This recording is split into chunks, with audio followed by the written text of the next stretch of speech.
നടപടി മിനിസ്റ്റർ ശ്രദ്ധയിൽപ്പെട്ടിട്ടുണ്ടാകും. ഇതിന്റെ റാഗിംഗ് എന്ന് വിളിക്കാനാവുമോ? ഇവരാണോ വിദ്യാർത്ഥികൾ? ഈ നരാധവന്മാർക്കെതിരെ എന്ത് നടപടിയാണ് വകുപ്പ് സ്വീകരിക്കുന്നത്?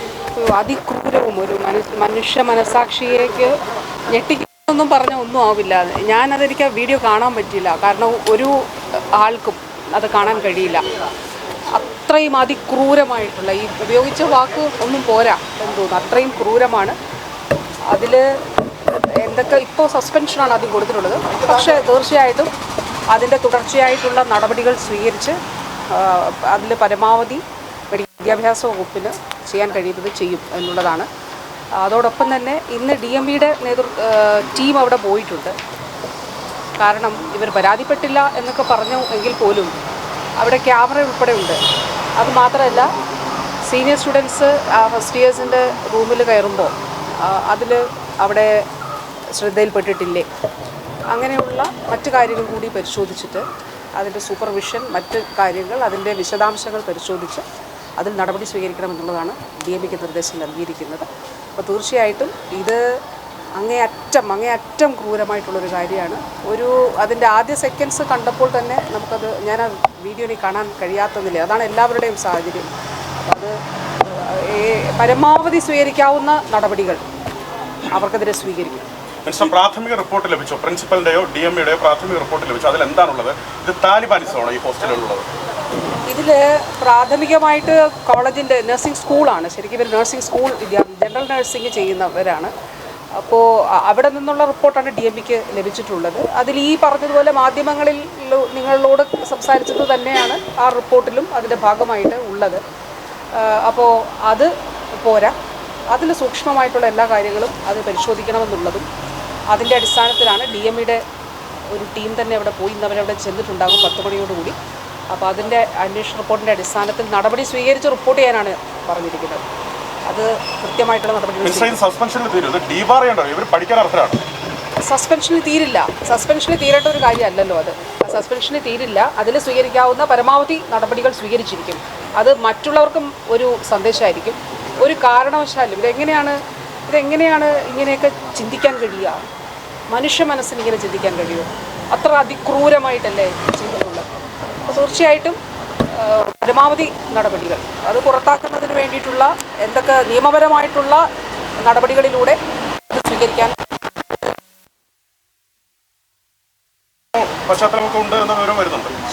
ഇതിൽ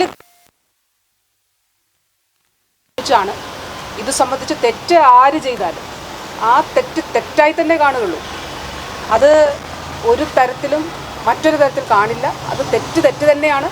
അത് ക്രൂരമല്ല, അതിക്രൂരവും അതിൻ്റെ അപ്പുറത്തേമായിട്ടുള്ള പ്രവൃത്തിയാണ് അവിടെ ഉണ്ടായിരുന്നത്. അപ്പോൾ തീർച്ചയായിട്ടും ആ രീതിയിൽ തന്നെ നടപടി ഉണ്ടാവും.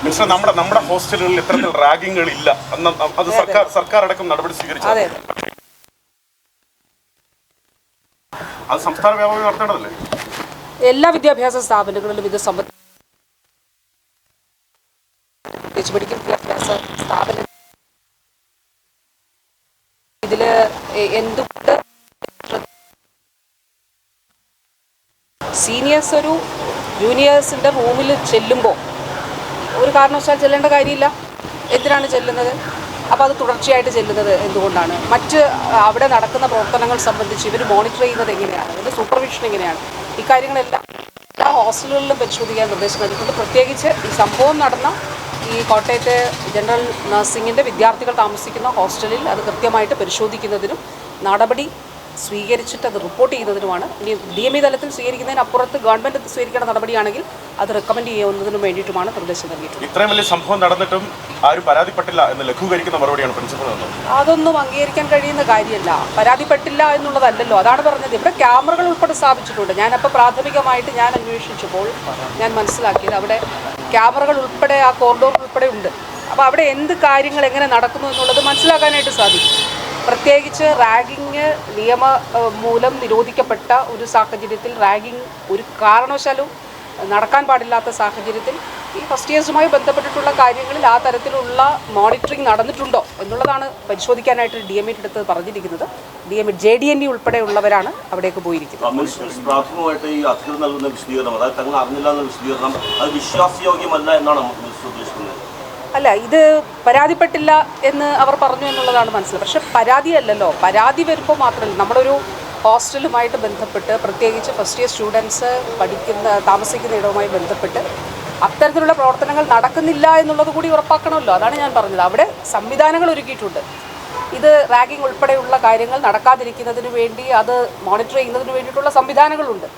അപ്പോൾ അത് ഉത്തരവാദിത്തപ്പെട്ടവർ അത് ചെയ്തിട്ടില്ലേ എന്നുള്ളത് പരിശോധിക്കും.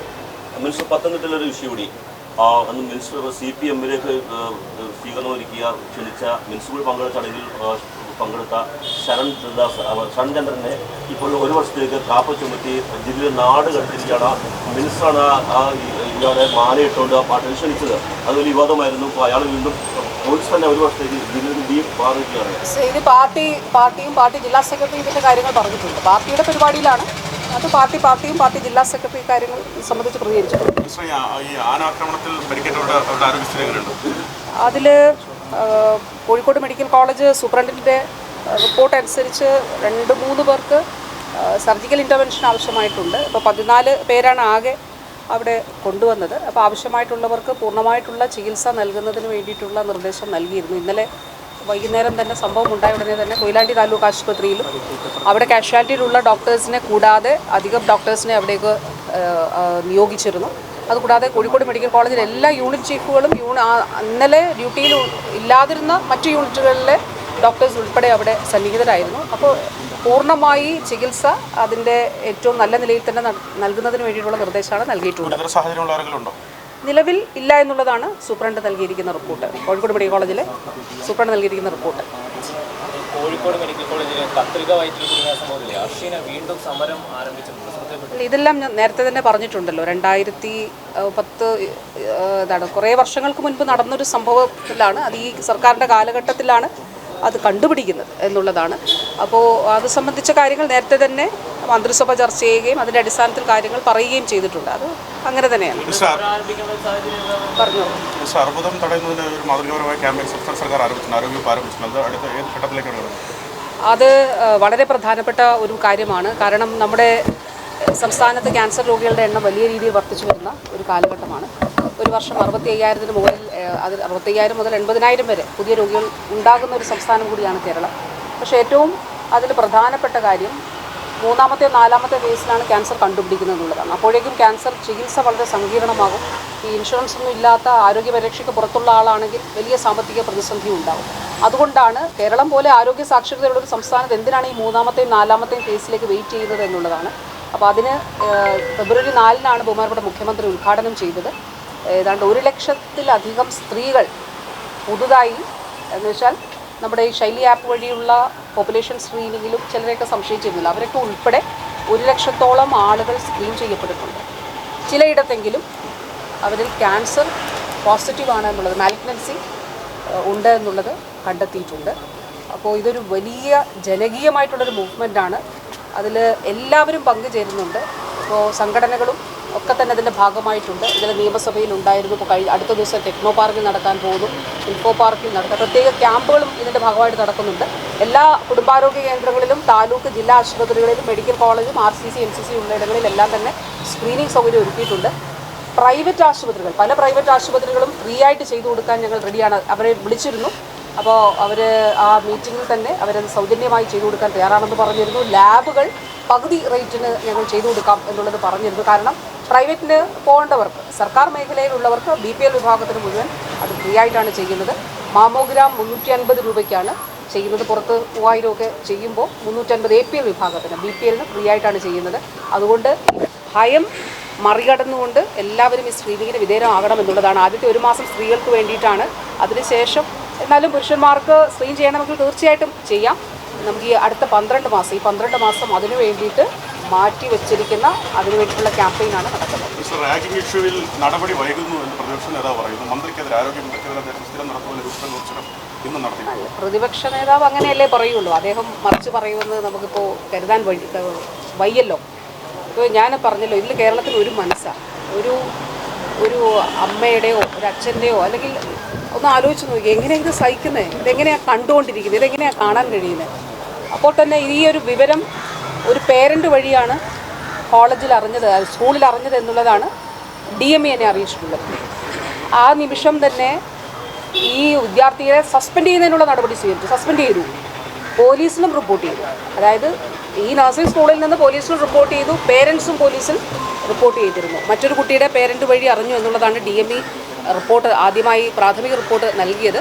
അതിൻ്റെ മറ്റു കാര്യങ്ങൾ, അതായത് ആദ്യം സ്വീകരിക്കേണ്ട നടപടി സ്വീകരിച്ചിട്ടുണ്ട്, സസ്പെൻഡ് ചെയ്തിട്ടുണ്ട്.